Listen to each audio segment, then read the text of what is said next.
Welcome আজকের নতুন ভিডিওতে। আজকের ভিডিওতে আমি দেখাবো সঠিকভাবে অডিয়েন্স টার্গেট করা।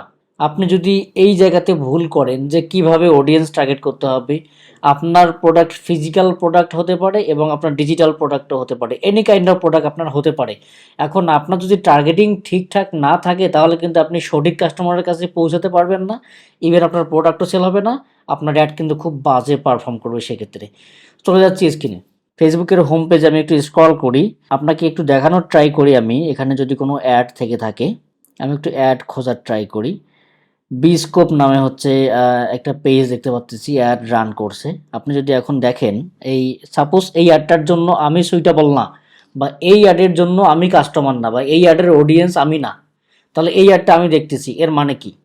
এর মানে হচ্ছে আপনার অ্যাডে বেশি বেশি রিপোর্ট পড়বে, আপনার অ্যাডের রেজাল্ট কিন্তু খুব দ্রুত ড্রপ করবে। আপনাকে দেখাই আমি, জাস্ট 3 ডটে ক্লিক করার পরে রিপোর্ট অ্যাড, যদি কেউ রিপোর্ট অ্যাড করে তাহলে দেখবেন যে এখানে আসলে অ্যাডটার কী সমস্যা বা আমার সাথে ইরিলেভেন্ট কিনা।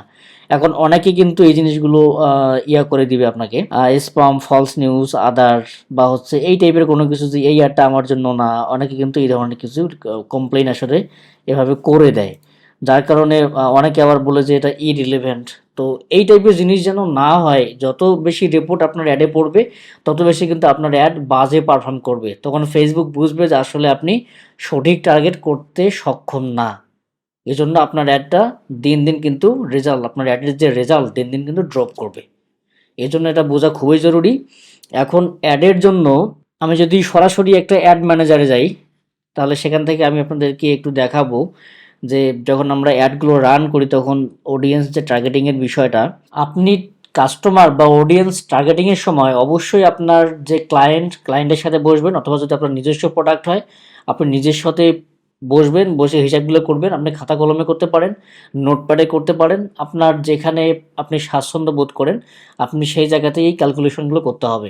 যেমন ধরেন অডিয়েন্সের বয়স কত, অডিয়েন্স ছেলে নাকি মেয়ে, অডিয়েন্সের কয়টা বাচ্চা, বাচ্চার বয়স কত, মানে যত ডিটেলস টার্গেটিং করা যায় আর কি, আপনি সব করতে পারবেন। যত ডিটেলস টার্গেটিং করতে পারবেন তত কিন্তু আপনার অ্যাড ক্যাম্পেইনটা সোজা হবে, এবং তত আপনি স্পেসিফিক কাস্টমার পাবেন, স্পেসিফিক অডিয়েন্স টার্গেট করতে পারবেন, এবং আপনার অ্যাডের খুব হাই চান্স যে রিপোর্ট হবে না।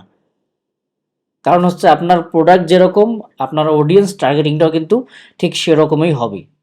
তো সেক্ষেত্রে বলা যায় আপনার অ্যাডও খুব ভালো পারফর্ম করবে, এবং এখান থেকে ভালো সেলস বা ভালো এঙ্গেজমেন্ট যেটাই বলেন না কেন সব কিছু কিন্তু বেটার একটা রেজাল্ট আশা করা যায়।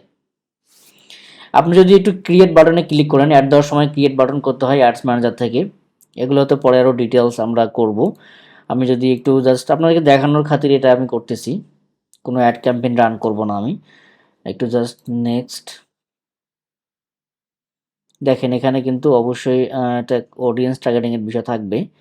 এখানে দেখেন অডিয়েন্স, এখানে কাস্টম অডিয়েন্স আছে, অথবা আছে এখানে create new, create create new থেকে আপনি লুকে লাইক অডিয়েন্স করতে পারেন, অথবা যে কোনো কিছু করতে পারেন। আপনি দেখেন লোকেশন বাংলাদেশ করতে পারেন।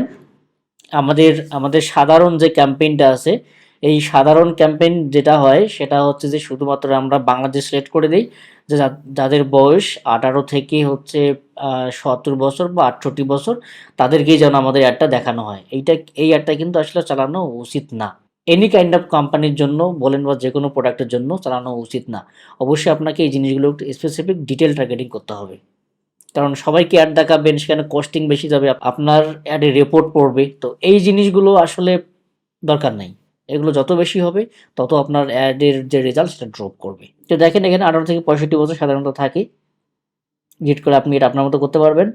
এখানে অল জেন্ডার থেকে মেল ফিমেল সিলেক্ট করতে পারবেন। ডিটেল টার্গেটিং দেখেন, আপনার আপনার আসলে অডিয়েন্সের কয়টা বাচ্চা, বাচ্চার বয়স কত, এই বিষয়গুলো কিন্তু মানে পুরো ডিটেলস, মানে পুরো ডেমোগ্রাফিক ভাবে তাকে কিন্তু টার্গেটিংটা করা যাবে। ডিটেল টার্গেটিং আমি আমার কোনো একটা ক্যাম্পেইন আপনাদেরকে দেখানোর ট্রাই করব। আপাতত আসলে জাস্ট বিষয়গুলো বোঝানোর ট্রাই করতেছি টার্গেটিংটা আসলে কিভাবে করবেন। টার্গেটিং করার জন্য মূল দুইটা জিনিস মাথায় রাখতে হবে। এক হচ্ছে আপনার কাস্টমারের ডিটেল জানতে হবে, দুই হচ্ছে কাস্টমারের যে আসলে ডেমোগ্রাফিক্স, এই জিনিসগুলো জানতে হবে। তাহলে আপনার কন্টেন্ট ওভাবে তৈরি করতে হবে, এবং কাস্টমারের যে বয়স, কাস্টমারের যে ডেমোগ্রাফিক সব কিছু যখন ম্যাচ হয়ে যাবে তখন আপনার অ্যাড কিন্তু অটোমেটিক্যালি ভালো পারফর্ম করবে। তো ভালো থাকবেন, দেখা হচ্ছে পরে কোনো ক্লাসে। আল্লাহ হাফেজ।